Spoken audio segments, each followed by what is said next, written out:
اعوذ باللہ من الشیطان الرجیم بسم اللہ الرحمن الرحیم۔ قرآن کے فضائل۔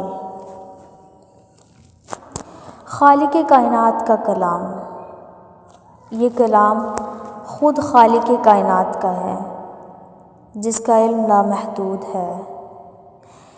جبریل علیہ السلام کے ذریعے سے اسے نازل کیا گیا، جو قوی بھی ہیں اور امین بھی، اور جن پر نازل ہوا وہ صادق و مصدوق ہیں، یعنی فرشتے کے ذریعے سے اس کلام کو نازل کیا گیا ہے، اور ان فرشتے کا نام ہے جبریل علیہ السلام۔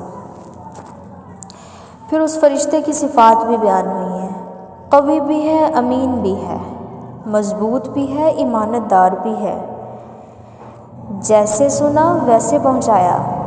اللہ تعالیٰ سے جیسے اس نے سنا، امانت دار اتنا ہے کہ ویسے ہی اس نے پہنچایا، اور جن پر نازل ہوا وہ صادق و مصدوق ہیں، نبی صلی اللہ علیہ وسلم سچے ہیں، ٹھیک ہے۔ انہوں نے اس قرآن کو جیسے نازل ہوا ویسے ہی امت کو سکھایا ہے۔ تو قرآن کی سب سے بڑی فضیلت اس کے فضائل میں جو ہے کہ یہ اللہ کا کلام ہے، اور اس کو اتارنے والے جو فرشتے ہیں ان کی صفات کیا ہیں کہ وہ قوی بھی ہیں، امین بھی ہیں، مضبوط ہیں، امانت دار ہیں۔ اور جن پر اترا ہے، جس نبی پہ اترا ہے، اس کی کیا صفات ہیں کہ وہ صادق بھی ہے اور مصدوق بھی ہے۔ ارشاد باری تعالیٰ ہے وَإِنَّهُ لَتَنزِيلُ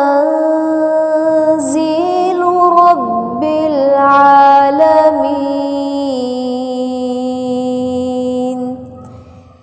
نَزَلَ بِهِ الرُّوحُ الْأَمِينُ عَلَى قَلْبِكَ لِتَكُونَ مِنَ الْمُنذِرِينَ۔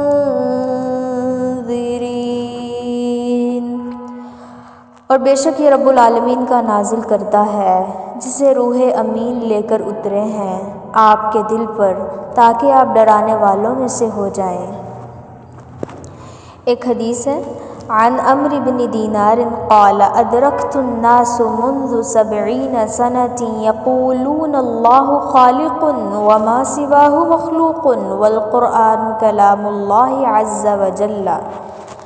عمرو بن دینار رحمہ اللہ سے روایت ہے، وہ کہتے ہیں میں نے 70 سال سے لوگوں کو یہ کہتے ہوئے پایا ہے کہ اللہ خالق ہے اور جو اس کے سوا ہے وہ مخلوق ہے، اور قرآن اللہ عز و جل کا کلام ہے۔